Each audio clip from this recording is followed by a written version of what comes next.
அப்போ பூர நட்சத்திரம் வந்து யாருடைய நட்சத்திரம்ங்க? ஆதி பராசக்தி பிறந்த நட்சத்திரம். அப்போ சத்தியும் சிவனும் சூரியனுடைய வீட்டில் சிவனுக்குனால தான் அந்த சத்தியும் சிவனும் அங்கே இருக்கிறதுக்கு காரணம். அந்த பார்வதிக்கு நேர் நட்சத்திரம் எத்தனாவது நடு நட்சத்திரம் என்ன வருதுங்க ஐயா? பார்வதிக்கு நேர் 180 டிகிரியில் ஒரு நட்சத்திரம் வரும் பாருங்க கும்பத்தில். அவிட்டத்தை விட்டுருங்க, அப்புறம் பூரட்டாதி விட்டுருங்க, இந்த பக்கம் மகத்தை விட்டுருங்க, உத்தரத்தை விட்டுருங்க. நடு நட்சத்திரம் என்ன நட்சத்திரம் வருதுங்க? பூர நட்சத்திரம். இந்த பூர நட்சத்திரத்துக்கு நேர் என்ன நட்சத்திரம் சொன்னீங்க? சதயம். சதயம் யாருடைய நட்சத்திரம்ங்க? ராகுவுடைய நட்சத்திரம். அதனால தான் பார்வதி தாயார் கழுத்தில் பாம்பை போட்டிருக்காங்க. இப்போ உங்களுக்கு புரியுதுங்களா?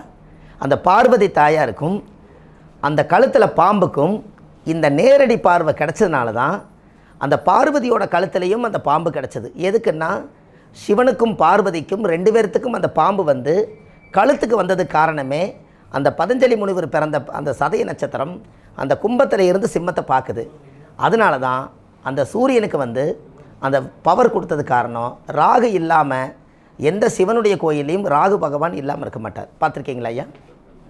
இப்போ பாருங்கள், ஃபேமஸான கடவுளெல்லாம் பாருங்கள், சிவன் பார்வதி, அப்புறம் முருகர் விநாயகர், அப்புறம் கருமாரி அம்மா.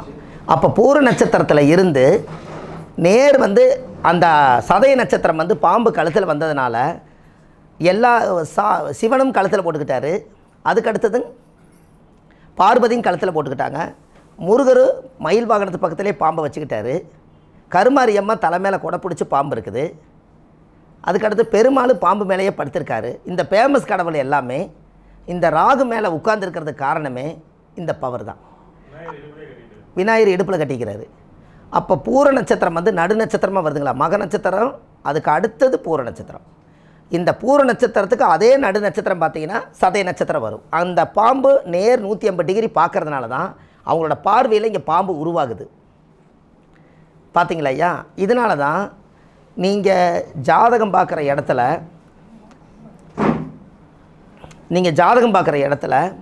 யாரெல்லாம் ராகை வந்து வசப்படுத்துகிறாங்களோ அவங்களுக்கு அந்த ராகுவோட ஆதிக்கம் இருக்கும்போது அவங்கள எதிர்த்து யாரும் பேச முடியாது. நீங்கள் பாம்பு வந்து யாராவது ஒருத்தர் பாம்புடைய அமைப்பில் பக்கத்தில் ஒரு பாம்புக்கு நீங்கள் பூஜை பண்ணுங்கள், ராகு பகவானுக்கு நீங்கள் பூஜை பண்ணுங்கள், உங்களை எதிர்த்து அவங்க பேச முடியாது. ஏன்னா கிராணம் பிடிக்கும்போது சூரியனுடைய பிம்ப ஒளியவே ஒரு நாள் வந்து அந்த ஒளியை மறைச்சு அவங்களோட ஆதிக்கம் இருக்கிற அளவுக்கு ராகு பகவானுக்கு அந்த பவர் இருக்கா இல்லையா சொல்லுங்கள்? அப்போது இப்போ பாருங்கள், ஒவ்வொரு இடத்துலையும் பாருங்கள், ராகு எங்கெல்லாம் அதிகமாக இருக்குதோ அந்த கோயில் ஃபேமஸாக இருக்கும். அப்போது நீங்கள் பரிகாரம் பண்ணுறதா இருந்துச்சுன்னா, யாராவது பரிகாரம் பண்ணுறதா இருந்துச்சுன்னா, நீங்கள் ஒரு சின்ன உங்கள் வீட்டில் ஒரு வெள்ளி நாகரும் கூட, யார் வீட்டில் தோஷம் இல்லைனாலும் கூட ஒரு சின்ன ஒரு வெள்ளி நாகர் வாங்கி அது ஒரு வெள்ளிக்கிழமை 10 to 12 ஒரு சின்ன ஒரு பாலாபிஷேகம் பண்ணி ஒரு நைவேத்தியம் வைங்க. அங்கே முன்னோர்களோட ஆசீர்வாதம் உங்களுக்கு வந்துடும். அது எதனாலைங்க? சூரியனா அப்பாவை குறிக்குது, சந்திரனா அம்மாவை குறிக்குது, ராகு யாரை குறிக்குதுங்க ஐயா? அப்போ அவங்க வந்துட்டாங்கல்ல உள்ள. என்னங்க? அப்போ ராகுன்னா பாட்டன், கேதுன்னா பாட்டி. இப்போ இந்த மூதாதிகளுடைய அனுகிரகம் நம்மளுக்கு வரணும்னா ஒரு வெள்ளி நாகர் ஒரு 500 ரூபா வரும். ஒரு தட்டில் வச்சு ஒரு ராகு காலத்தில் பூஜை பண்ணி நீங்கள் ராகு கும்பிட வரைக்கும் அந்த வீட்டுக்குள்ளே செய்வன பில்லி சூடிய காற்று கருப்பு வரவே வராது. இதை எடுக்கிறது யாருங்க ஐயா? அது நீங்கள் எவ்வளோ வேணாலும் வச்சுக்கோங்க, சும்மா ஒரு கொஞ்சம் அப்படி வேண்டாங்க, உங்கள் சக்திக்கு நீங்கள் வாங்கி வச்சுக்கோங்க ஐயா. ராகு தான் மாந்திரிகத்தை முறிக்கிறவர். ஆமாம், அதில் 5 தலையே வருங்க. பஞ்சபூதமாகவே வைங்களேன், 5 தலையே வைங்க. பஞ்சபூதம் அதானே, பஞ்சபூதம்னு வைக்கிறீங்கல்ல, அது மாதிரி வைக்கலாம். அப்போது அந்த ராகுவுடைய ஆதிக்கம் அந்த ஜாதகத்துக்கு யாருக்கெல்லாம் பவர் வேணுமோ இவங்க இதை ஆரம்பத்துலேருந்தே செஞ்சுட்டு வந்தால் பூஜை பண்ண பிறக்கிற குழந்தைகளுக்கு இந்த ராகு தோசை வராதுங்கன்னு. இவங்க அதை விட்டு போனதுனால தான் கல்யாணம் மூக்கிறாங்க, குழந்தை பிறக்குது, லக்கணத்துக்கு பக்கத்துலேயே ராகு இருக்கிற இடத்துலேயே மாட்டுறாங்க. புரியுதுங்களா ஐயா? ஐயா ஜாதகத்தில் நீங்கள் நல்லா செக் பண்ணுங்கள், ராகு எத்தனை வருஷத்துக்கு இருக்காங்க ஐயா மாறுது? 18 வருஷம் ஒரே வீட்டில் இருக்குதா? இல்லை சார், 1.5 வருஷம் ஒரு வீட்டில் இருக்குதுல்ல, 1.5 வருஷம் ஒரே வீட்டில் தான் இருக்குது. லக்கணம் ஒரு நாளைக்கு 2 தடவை சுற்றி வருதுங்களா, ஒரு தடவை சுற்றி வருதுங்களா ஐயா? 12 மணி நேரத்துக்கு 12 தடவை, 12 2 24 ஒரு தடவை சுற்றுது. அப்போ ஏற்கனவே இந்த விஷப்பாம்பு ஒரு இடத்துல இருக்குது. இவங்க லக்னம் போய் கரெக்டாக பிரசவம் வந்து எப்போவோ 300 நாளைக்கு முன்னாடியே அப்பா உருவாக்கிட்டார். அதை பிறந்து அழுங்காமல் கொண்டு வந்து அவங்களுக்கு உண்மையாலுமே நாகதோஷத்தை யாராவது பாம்பு அடிச்சிருந்தாலோ, புத்துக்கண்ணை இடிச்சிட்டு அவங்க வீடு கட்டியிருந்தாலோ, இல்லை பாம்பை கொண்டிருந்தாலோ, அதுக்கு ஈமகாரியம் செய்யாமல் இருந்தாலோ, இவங்க பிரசவ வலி எடுத்து கரெக்டாக இப்போ விருச்சிகத்தை இப்போ வந்து துலா மேலே மேசத்தில் ராகு இருக்குன்னு வச்சுக்கோங்க, அந்த மீனத்தில் வரைக்கும் பிரசவ வலி எடுக்குது. உண்மையாலுமே கடவுளுடைய ஆசீர்வாதம் இந்த ராகு இவங்களுக்கு நாகதோஷத்தை உண்டு பண்ணி தான் வைக்கணும்னு அந்த பிரார்த்தனை கடவுள் எடுத்துருச்சுன்னா, அந்த பிரசவம் எங்கே போய் ஆகுதுங்க, மீனத்திலேருந்து மேசத்துக்குள்ளே கரெக்டாக பாம்பு கிட்ட போய் இந்த லக்னம் 2 மணி நேரத்துக்குள்ளே குழந்தை பிறந்துடுது.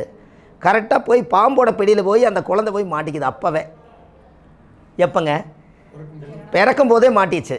விஷ பாம்பு கொடியவர்கிட்ட போய் மாட்டிச்சு. அங்கேருந்து 7ல் கேது வந்துருச்சா இல்லைங்களா? அப்போது நாகதோஷம் எப்போ வந்துச்சுங்கன்னு, ராகிய தோஷம் அந்த குழந்தைக்கு எப்போ வந்துச்சுங்கன்னு, அவ்வளவுதான். அப்பாவுடைய சொத்து பிள்ளைக்குத்தான்னா அப்பாவுடைய பாவம் பிள்ளைக்குத்தானே.